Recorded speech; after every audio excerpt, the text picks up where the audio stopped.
Hello, students. Today we are going to read lesson number 2 of Unit 4 from English Reader textbook Hiroshima, a living lesson. So let's start reading. Last August I went to Hiroshima for the first time. पिछले अगस्त में मैं Hiroshima गया पहली बार. Like most other people, I had read about what happened there towards the end of the Second World War. तो दूसरे लोगों की तरह I had read about what happened. मैंने पढ़ा कि मतलब कि वहाँ पे क्या हुआ था सेकेंड वर्ल्ड वार के एंड में, जो कि 1939 और 1945 के बीच में हुआ था. And I wanted to see the place with my own eyes. और मैं वो जगह अपनी आंखों से खुद देखना चाहता था. Hiroshima is situated on the island of होंशू. Hiroshima कहाँ पे है? होंशू नाम का एक आइलैंड है, वहाँ पे सिचुएटेड है. It is the largest and the most heavily populated island of Japan. ये जापान का सबसे बड़ा और सबसे ज़्यादा पॉपुलेटेड, जहाँ पे बहुत ज़्यादा जनसंख्या है, बहुत लोग रहते हैं, वो वाला जापान का एक बहुत बड़ा आइलैंड है. The winters here are mild and the summers are warm and humid. यहाँ पे जो विंटर्स होते हैं वो बहुत ही माइल्ड मीन सॉफ्ट होते हैं, बहुत अच्छे होते हैं. And the summers are warm, और जो समर्स गर्मी जब आती है तो वो बहुत ही गर्मैश होती है, वहाँ पे बहुत गर्मी से भरा हुआ है. एंड ह्यूमिड, और बहुत ज़्यादा मॉइस्चर होता है उस टाइम पे समर्स में. Hiroshima was originally an important trade centre. Hiroshima actually में क्या है? एक बहुत ही इंपॉर्टेंट ट्रेड मीन्स बिजनेस, एक बिजनेस सेंटर है. Today it is a place, आज एक वो जगह है of high rise office blocks. आज वो एक जगह बन चुकी है ऑफिस ब्लॉक्स की. ट्रेंडी डिपार्टमेंट स्टोर्स हैं वहाँ पे, एक्सपेंसिव डिज़ाइनर शॉप्स हैं, शिप यार्ड्स हैं, नीडल्स फैक्ट्रीज भी हैं, and karaoke bars. Karaoke bars means Karaoke means it's a type of entertainment in which a machine plays only music of popular songs so that people can sing the word themselves. Okay. It has a population of over 1 million. यहाँ की जो population है वो 1 million से भी ज़्यादा है. But Hiroshima is best known for what happened on 6 August 1945.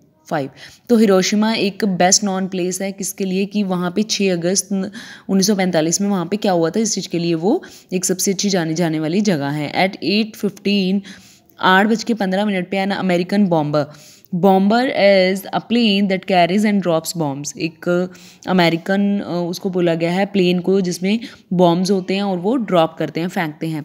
The Enola Gay flew in from Tinian island in the Pacific Ocean. Its target was the Aoi Bridge on the Ota River in Hiroshima. तो उसका target क्या था? वो bridge कहाँ पे? ओटा river उसकी Hiroshima के अंदर जो ओटा रिवर थी वो उसका टारगेट था. वहाँ पे उसे बॉम्ब जो है वो ड्रॉप करना था.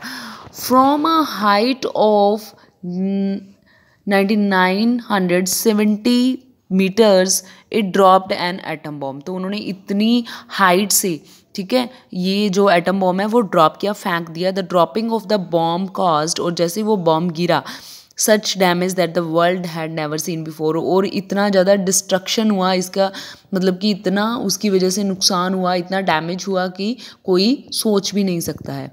An area of about 5 square kilometres in the centre of the city. मतलब पूरी सिटी का जो 5 नियर बाई का, मतलब कि 5 किलोमीटर स्क्वायर का जो एरिया था वो कवर हुआ उस चीज़ में. Was flattened. A huge mushroom shaped cloud toward over the range. मतलब कि एक बहुत बड़ा मशरूम शेप का क्लाउड था, टावर्ड ओवर द रुइंस. मतलब कि इतना ज़ोर से धुआं उठा कि सारी चीज़ उन चीज़ों से, मतलब ऐसा डिस्ट्रक्शन हुआ कि पूरी तरह से वो कवर हो गया. Almost everything was destroyed. हर चीज़ क्या है वो डिस्ट्रॉय हो चुकी थी. 4 schools suddenly disappeared as if they had never exist. 4 school एकदम से ऐसे डिसअपियर हो गए जो कि जैसे कि वो कभी थे ही नहीं. Over 1,40,000 people were killed. तकरीबन 1,40,000 लोग मारे गए थे. And many more were injured, और बहुत से लोग इसमें इंजर हो गए थे, घायल हो गए थे. The heat of the explosion was so much that even metals got melted. तो उस एक्सप्लोजन, मतलब उस ब्लास्ट जो हुआ था एटम बॉम्ब गिरने से, उसकी हीट इतनी ज़्यादा स्ट्रॉन्ग थी कि उसकी वजह से जो मेटल तक थे वो भी मेल्ट हो गए थे, पिघल गए थे. Those who survived became the victims of radiation, जो बच गए थे वो विक्टिम शिकार हुए रेडिएशंस का। रेडिएशन मीन्स डेंजरस रेज, खतरनाक जो किरणें होती हैं, and that caused cancer and other diseases, जिसकी वजह से उन रेडिएशंस की वजह से उन्हें कैंसर और दूसरी बीमारियां हो गई। Their wound would not heal, उनके जख्म ठीक नहीं हुए। They would close and again open up, वो ठीक हो जाते दोबारा फिर हो जाते। Even minor burns took months to heal, even जो छोटे छोटे जिनको छोटी छोटी चोटें लगी थी वो उनको भी ठीक होने में कितने महीने लग गए। Almost every one had bleeding gums, हर किसी के ब्लीडिंग गम्स थे। The fall of the hair become a common problem, और लगभग मतलब कि फॉलिंग हेयर वाली प्रॉब्लम तो लगभग सभी को थी। Living many man and women almost bald, और बहुत सारे मैन और वोमेन तो क्या गंजे भी हो गए थे।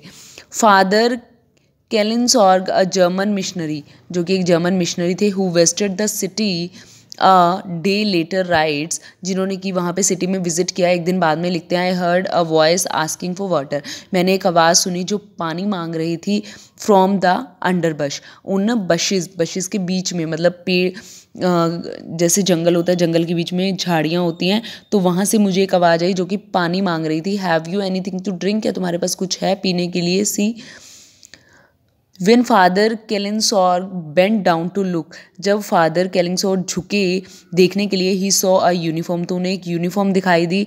Thinking there was just one soldier, तो उन्हें लगा कि वहाँ पे कोई एक सोल्जर है। He approached with the water, वो वहाँ पे पानी लेकर के पहुँचे। But he saw there about 20 men, तो उन्होंने देखा कि वहाँ पे तकरीबन 20 आदमी थे। And they were all in exactly the same nightmarish, तो वो सब ऑलमोस्ट सब मतलब कि अनप्लेजेंट स्टेट के अंदर थे, मतलब जिन्हें देखा ना जा सके ऐसी स्टेट, मतलब उनकी कंडीशन ऐसी थी। Their face were wholly burned, उनके चेहरे पूरी तरह से जल चुके थे। See picture in the bodies are given in the picture. Their eye socket were hollow, उनकी जो आईज थी देखिए क्या है, वो खाली थी, empty. The fluid from the melted eyes had run down the cheeks, उनकी आंखों से फ्लूइड निकल निकल की उनकी आंखों पर गिर रहा, उनके चेहरे पर गिर रहा था। 2 months आफ्टर द ब्लास्ट के 2 महीने बाद में Hiroshima ट्रैम्स were moving again, Hiroshima के अंदर कोयले की गाड़ियाँ जो है वो चलने लगी। But most of the city वो स्टिल अ वेस्टलैंड, बट ज़्यादातर जो सिटी थी वो क्या थी, पूरी तरह से वेस्ट हो चुकी थी।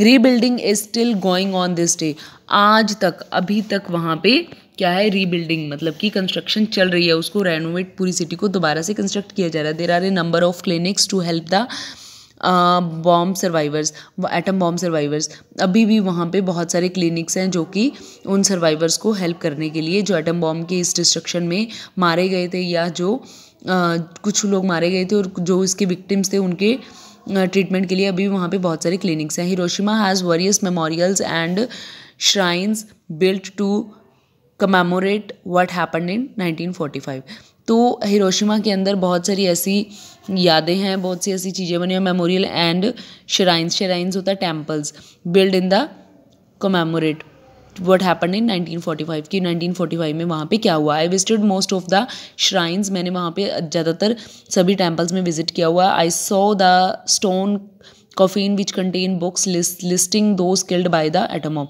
वहाँ पे मैंने स्टोन कॉफिन देखा जहाँ पे कि बुक्स रखी हुई हैं, listing those killed by the, और उनकी लिस्ट लगी हुई है जो कि एटम बॉम्ब की वजह से मारे गए थे।